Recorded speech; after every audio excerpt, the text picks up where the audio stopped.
এই গজলটা যদি আমি শোনাই, আমি কথা দিচ্ছি এখানে আমার মায়েরা বিশেষ করে, কারণ মায়েদের মন নরম তো, মা বোনেরা যারা আছে এক ফোঁটা হলেও চোখ থেকে পানি গড়িয়ে পড়বে যদি আপনারা শোনেন, তাহলে আমি শোনাবো।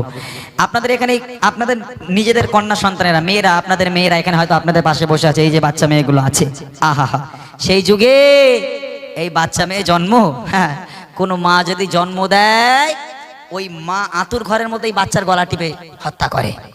যদি বাচ্চা কোনো রকম ভাবে বড় হয়ে যায়, কোনো মা যদি বাচ্চাকে গলা টিপে না মারে, যদি লুকিয়ে চুরিয়ে মেয়েটাকে বড় করে নেয়, তখনকার মানুষেরা বাণিজ্যে যেত, ছেলেরা বিদেশে কাজে যেত, বাড়ি এসে যদি দেখে আমার মেয়ে সন্তান বাড়িতে, ওরে আল্লাহ, একদম কোনো কথা নয়, মাটি খুঁড়ে গর্ত খুঁড়ে ওই মেয়েকে ফেলে দিয়ে জ্যান্ত মেয়েকে কবর দেওয়া হতো।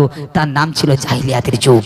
আহা হা, একটু বলি শোনেন, এই গজলটার পরে আর কোনো গজল বাড়াবো না ইনশাল্লাহ। এই গজলটার পরে আমি শেষ গজল গিয়ে আপনাদের থেকে বিদায় নিয়ে চলে যাব, যেহেতু অনেকটা রাত হয়েছে, কালকে আবার জলসা আছে, আর ওই জন্য রাত করে লাভ নেই। ইনশাল্লাহ আমি ছোট্ট করে বলে আপনাদের কাছে থেকে বিদায় নেবো। মন দিয়ে শুনতে হবে, আল্লাহ রসুলের একজন সাহাবা, একদম মন দিয়ে শুনতে হবে। যদি মন দিয়ে না শোনেন গজলটা, তাহলে আমি গাইতে পারবো না, অনেক কষ্ট হবে গজলটা গাইতে, অনেক কষ্টের একটা গজল আমি গাইছি, মন দিয়ে শোনেন।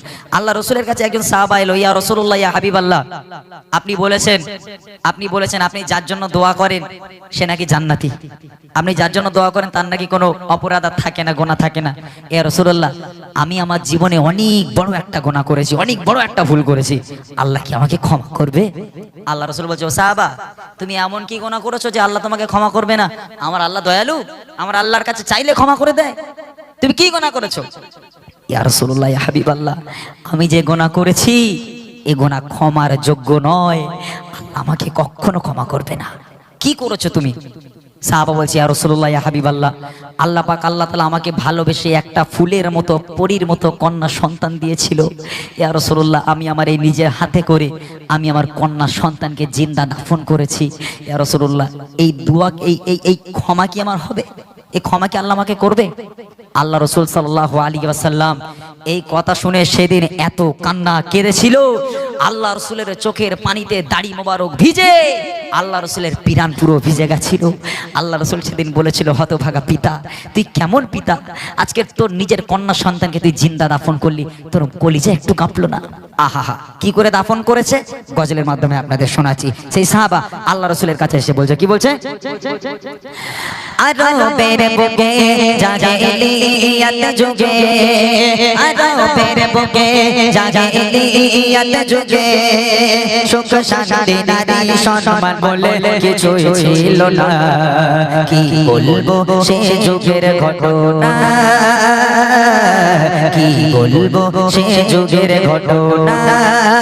আরবের বুকে জাহিলিয়াত যুগে, আরবের বুকে জাহিলিয়াত যুগে, সুখ শান্তি নারী সম্মান বলে কিছুই ছিল না।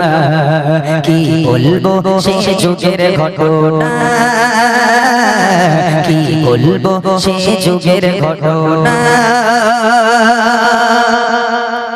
এক মানব প্রিয় নবীকে শোনা, ডুবে আছি হে নবী আমি গুনাহ। এক মানব প্রিয় নবীকে শোনা, ডুবে আছি হে নবী আমি গুনাহ। কি হবে আমার উপায় বলেন হে নবী আমায়, কি হবে আমার উপায় বলেন হে নবী আমায়। পাবো কি ক্ষমা আমি নাকি ভুলের ক্ষমা? খোদা দিল আমায় কন্যা সন্তান দুনিয়ায়, খোদা দিল আমায় কন্যা সন্তান দুনিয়ায়। নিজে হাতে করে দিলাম তারে মৃত্যুর যন্ত্রণা। কি বলবো সে যুগের ঘটনা, কি বলবো সে যুগের ঘটনা। ভাইরা বাণিজ্যে যেত, বিদেশে কাজে যেত। একজন ভাই বিদেশে কাজে যাবে, ইয়া রাসূলুল্লাহ, ইয়া হাবিবাল্লাহ, আমি বিদেশে যাব, বাণিজ্যে যাব, এমন অবস্থায় দেখলাম আমার স্ত্রী প্রেগনেন্ট, আমার স্ত্রী গর্ভবতী। আমি আমার স্ত্রীকে জানিয়ে গেলাম, হে আমার প্রাণ প্রিয় স্ত্রী, আমি 4 বছরের জন্য বিদেশে কাজে যাচ্ছি। আমি বিদেশে যাবার পর যদি আমার পুত্র সন্তান জন্ম নেয় তাহলে সুখবরটা আমাকে পাঠিয়ে দিও, আর যদি কন্যা সন্তান জন্ম নেয় খবরদার খবরদার আমাকে খবর দেওয়ারও দরকার নেই, তাকে বাঁচিয়ে রাখারও দরকার নেই, আতুর ঘরের মধ্যেই তাকে গলা টিপে হত্যা করো, খবরদার যেন আমি বাড়ি এসে কন্যা সন্তান না দেখি। এই বলে বাণিজ্যে চলে গেল, বিদেশে চলে গেল। আহা, যাওয়ার কিছু দিনের মধ্যেই যেখানে বাঘের ভয় সেখানে সন্ধে হয়, ওই মা একটা সন্তান জন্ম দিল, কন্যা সন্তান। মা যখন গর্ভ থেকে বার করে সন্তানটার মুখের দিকে তাকায়, দেখছে ফুলের মতো যেন এক ফালি চাঁদ হাসছে, এত সুন্দর একটা কন্যা সন্তান জন্ম নিয়েছে। একজন মা কি করে পারবে ওই বাচ্চাটাকে গলা টিপে হত্যা করতে? কোনো মা কোনোদিন পারে না। ওই মা ভাবছে আমার স্বামী আমাকে বলে গেল যদি এই বাচ্চাকে আমি বাঁচিয়ে রাখি, আমার স্বামী বাড়ি এসে আমাকে বাঁচিয়ে রাখবে না। এখন এই মনে করে স্ত্রীর মনের মধ্যে ভয়ও লাগছে আর মেয়েটাকে মারতেও পাচ্ছে না। তখন স্ত্রী একটা প্ল্যান খাটালো। কি প্ল্যান? বলে আমার স্বামী তো 4 বছর পরে আসবে, এখন এই বাচ্চাকে আমি লুকিয়ে চুরিয়ে বড় করব, 4 বছর বয়স মানে ভালোই বড় হয়ে যাবে। তখন মা বলতে শিখবে, আব্বা বলতে শিখবে। আমার স্বামী যখন বাড়ি আসবে আমার মেয়ে তো বড় হয়ে যাবে, হয়তো মেয়ে আব্বার কাছে গিয়ে আব্বা বলে ডাকলে ওর আব্বার মনটা হয়তো নরম হবে, বাপ শোনার পর হয়তো আমার মেয়েটাকে কিছু বলবে না। এই মনে করে লুকিয়ে চুরিয়ে মেয়েটাকে বড় করতে করতে করতে করতে 4 বছর হয়ে গেল। যেই 4 বছর হয়ে গেল, এখন ওই পিতা বাড়ি এসে হাজির। 4 বছর হয়ে গেল, বড় হয়ে গেল মেয়ে, ওই পিতা বাড়ি এসে হাজির। একদম দরওয়াজার সামনে দাঁড়িয়েই দেখছে একটা মেয়ে সন্তান ঘোরাঘুরি করছে। তারপর দেখেন কি হয়, একদিন ওগো একদিন ফিরে এলো তার স্বামী, দেখে ফুটে ফুটে কন্যা সন্তান তার বাড়ি। ভাবে এ মেয়ে, ভাবে এ মেয়ে তার বাড়ি পিটি করে, আর সেই মেয়ে ছুটে এসে জড়িয়ে ধরে, বলে আব্বু আমায় দেখো না, আমি যে তোমার সোনা, আব্বু আমায় দেখো না, আমি যে তোমার সোনা, বহুদিন ধরে তোমার ছিল দেখার বাসনা, আজ হয়েছে পূরণ, আব্বু আছো গো কেমন, আজ হয়েছে পূরণ, আব্বু আছো গো কেমন। এই কথা শুনে পিতার মাথা ঠিক থাকে না, কি বলবো সে যুগের ঘটনা, কি বলবো সে যুগের ঘটনা।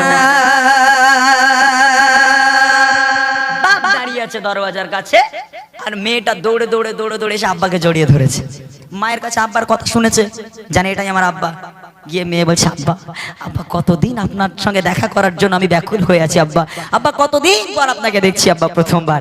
আব্বাজি আপনি ভালো আছেন? যে আব্বা বলে ডেকেছে, ওই পিতার মাথা আগুন হয়ে গেল। বাচ্চা মেয়েটাকে এক হিচড়া টান বেড়ে ছুঁড়ে ফেলে দিয়ে বাপ দরদর করে ঘরের মধ্যে ঢুকে গেল। স্ত্রীর সঙ্গেও কথা নেই, সন্তানের সঙ্গেও কথা নেই, রেগে আগুন, কারোর সামনে যেতে পারছে না, ঘরের মধ্যে আছে।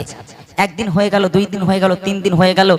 3 দিন পরে স্বামী ঘর থেকে বার হয়েছে, স্ত্রীর কাছে গেল একদম মনটা নরম করে, গিয়ে স্ত্রীকে বলছে, যাকে যা হওয়ার হয়ে গেছে, যখন মেয়ে সন্তান জন্ম দিয়েছো, মেয়ে বড় হয়ে গেছে, ওকে আর মেরে লাভ নেই, তুমি একটা কাজ করো, তোমার মেয়েকে একটু সুন্দর করে সাজিয়ে দাও, আমি একটু ওর মামার বাড়ি থেকে ঘুরিয়ে আনি।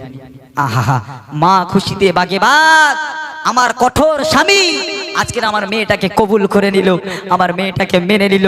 এই খুশি মনে করে মা আনন্দের সঙ্গে ফুলের মতো বাচ্চাটিকে আরো গোলাপের মতো করে সাজালো, পরীর মতো করে সাজিয়ে দিয়ে আব্বাজানের হাতে তুলে দিল, যাও মা আব্বাজানের সঙ্গে মামার বাড়ি থেকে ঘুরে এসো। মেয়ে আনন্দে হাসতে হাসতে নাচতে নাচতে বাপের হাতটা ধরে রওনা হয়ে গেল রাস্তার দিকে। পথের পর পথ, পথের পর পথ, পথের পর পথ, মরুর বালুর উপর থেকে হেঁটে যায়। মামার বাড়ি আর আসে না, গন্তব্য আর আসে না। কিছু দূর যাওয়ার পর মেয়ে চিৎকার করে আব্বার কাছে কাঁদে, আব্বা আব্বা আপনি আমাকে কোথায় নিয়ে যাচ্ছেন আব্বা, আমি আর হাঁটতে পারবো না, কলিজাটা ফেটে যাচ্ছে পিপাসায়, আব্বা একটু পানি আমাকে দেন, আব্বা আব্বা আমাকে একটু পানি দেন, নইলে আমি আর যেতে পারবো না, আমার দম বার হয়ে যাবে, কলিজা ফেটে যাচ্ছে, আব্বা একটু পানি দেন। মেয়ে চিৎকার করে আব্বা আব্বা বলে কাঁদে, পানি পানি করে কাঁদে। ওই পাষাণ হৃদয়ে বাপ মেয়েটার দিকে আর ফিরেও তাকায় না, ওই মেয়ের সঙ্গে আর কোনো কথা বলে না, টানতে টানতে মরুর বালুর উপর থেকে টেনে টেনে নিয়ে যায়। আর মেয়ে চিৎকার করতে করতে আব্বা আব্বা করতে করতে নিয়ে যাচ্ছে। তারপর তাকে কি হয়, রাবানা ও গো রাবানা হয়ে যায় বাবা মেয়ে আনন্দে চলে মেয়ে তার বাপ পেয়ে মোরর বালর ও পার দিয়ে হেঁটে যায় বলে আব্বু বলো আমরা যাচ্ছি কোথায় আমি চলতে আর পারি না পিপাসায় কলিজা খানা চলতে আমি পারি না পিপাসায় কলিজা খানা ফেটে যায় আব্বু আমায় বাড়ি নিয়ে চলো না কি পাশাচার হৃদয় তার শোনে না কথা কি পাশাচার হৃদয় তার শোনে না কথা আব্বু আব্বু বলে কাঁদে মেয়ে ফিরেও দেখে না কি বলবো সে যুগের ঘটনা কি বলবো সে যুগের ঘটনা আরবের বুকে জাহিলিয়াত যুগে সুখ শান্তি নারী সম্মান বলে কিছুই ছিল না কি বলবো সে যুগের ঘটনা মরুভূমি একদম মরুভূমি মাঝখানে চলে গেল মেয়ে চিৎকার করছে আব্বা একটু পানি দাও হয় আমাকে মায়ের কাছে নিয়ে চল না হলে একটু পানি দাও আব্বা আর মেয়ের দিকে ফিরেও তাকায় না মেয়েটাকে দূরে একটা জায়গায় রেখে দিয়ে ওই বাপ কিছু দূর একা একা গেল একা একা গিয়ে মেয়ে দূর থেকে দেখতে পাচ্ছে তার পিতা তাকে একা রেখে দিয়ে কিছু দূর গিয়ে যেন বালিগুলো সরাচ্ছে মাটিগুলো খুঁড়ছে গর্ত করছে মেয়ে মনে করছে আমার আব্বা হয়তো কাজে এসেছে তাই আমাকে নিয়ে এসেছে আহা মেয়ে দূর থেকে আব্বার দিকে তাকিয়ে আছে আব্বা মাটি খুঁড়তে লাগলো কোমর সমান মাটি খোঁড়া হয়ে গেল আব্বা গর্তের মধ্যে নেমে গেল গর্তের মধ্যে নেমে আবার মাটি খুঁড়ছে আবার মাটি খুঁড়ছে মেয়েটা দূর থেকে দেখছে তার আব্বার মাথায় কপালে চোখে মুখে চতুর্দিক থেকে ঘামগুলো টপিয়ে টপিয়ে পড়ে ওই বাচ্চা 4 বছরের বাচ্চি বাপের কষ্ট সহ্য করতে না পেরে ওখান থেকে দৌড়ে দৌড়ে আব্বার কাছে গেল নিজের জামা দিয়ে আব্বাজানের কপালের ঘামটা মুছে দেয় মুখের ঘামটা মুছে দেয় চোখের ঘামটা মুছে দেয় আব্বাকে আদর করে আর ওই বাপ ওই মেয়েটাকে গর্তের মধ্যে পুঁতবে বলে গর্ত খোঁড়ে আর মেয়ে বাপের কষ্ট সহ্য করতে না পেরে এই বাচ্চা মেয়ে বাপের ঘাম মুছে দেয় এক মানুষ সমান মাটি খোঁড়া হয়ে গেল গর্ত খোঁড়া হয়ে গেল মেয়ে দাঁড়িয়ে আছে আব্বা গর্ত থেকে উঠে মেয়েকে দিল একটা ধাক্কা মেয়ে গর্তের মধ্যে পড়ে গেল চিৎকার করতে থাকে আব্বা আব্বা আপনি আমাকে ছেড়ে দেন আব্বা আপনি আমাকে কেন মারছেন আব্বা আব্বা আপনি আমাকে ছেড়ে দেন আপনি আমাকে মারবেন না আব্বা আব্বা আপনি আমাকে মারবেন না হয় আমাকে একটু পানি দেন নাহলে আমাকে আমার মায়ের কাছে দিয়ে আসুন বাপ কোনো কথা শুনতে চায় না মাটিগুলোকে ফেলতে থাকে বালিগুলোকে ফেলতে থাকে ফেলতে ফেলতে মেয়ের কোমর পর্যন্ত মাটির তলায় ঢুকে গেল ওই বাচ্চা মেয়ে তো অঝর নয় রে কাঁদে কাঁদতে কাঁদতে চোখের পানি আজকের মানে চোখের পানিতে কাদা হয়ে যায় বালিগুলো ধুয়ে যায় বাচ্চা মেয়েটা কাঁদে আব্বা আপনি আমাকে ছেড়ে দেন আপনি আমাকে মারবেন না আব্বা আপনি যদি না চান আমি কোনোদিন আপনার বাড়িতে যাব না আপনি যদি না চান কখনো আপনাকে আব্বা বলে ডাকবো না আব্বা আপনি আমাকে প্রাণে মারবেন না আপনি আমাকে ছেড়ে দেন আব্বা আব্বা বলে কাঁদে মা মা বলে কাঁদে কিন্তু ওই বাপ একটা বারের জন্য মেয়ের কথা শুনতে রাজি নয় মেয়েটাকে মারতে মারতে মারতে মারতে মাটিগুলো চাপা দিতে দিতে গলা পর্যন্ত মাটির তলায় শুধু ফুলের মতো মুখটা মাটির উপরে আর গলা পর্যন্ত মাটির তলায় শুধু মুখটা মাটির উপরে ভেসে আছে ওই সোনার মতো চাঁদ মুখটা দিয়ে শেষবারের মতো বলছে আব্বা আব্বা আপনি আমাকে ছেড়ে দেন আব্বা আব্বা আমার মাকে একটা বার দেখতে দেন আব্বা আমার মায়ের সঙ্গে একটা বার দেখা করতে দেন আব্বা আমি কোনোদিন আপনাদের সঙ্গে সম্পর্ক রাখবো না অনেক দূরে চলে যাব আব্বা আপনি আমাকে ছেড়ে দেন বাপ কোনো কথা শুনতে চায় না বাপ কোনো কথা শুনতে চায় না বাপ মাটি ভর্তি করতে ব্যস্ত তারপর দেখেন কি হয় মেয়েকে একা ফেলে তার পিতা করছে মাটি না বলে কোনো কথা মেয়ে তার ও মেয়ে তার পিতার ঘাম মুছে যায় আর আপন মনে পিতা মাটি খুঁড়ে যায় এক মানুষ মাটি খুঁড়ে পিতা মেয়ের হাত ধরে এক মানুষ মাটি খুঁড়ে পিতা মেয়ের হাত ধরে টেনে টেনে দিল ঠেলে মেয়ে যায় গর্তে পড়ে কাঁদে কচি সোনা আব্বু আমায় মেরো না কাঁদে কচি সোনা আব্বু আমায় মেরো না মাটি চাপা দিতে থাকে মেয়ের কথা শোনে না কি বলবো সে যুগের ঘটনা কি বলবো সে যুগের ঘটনা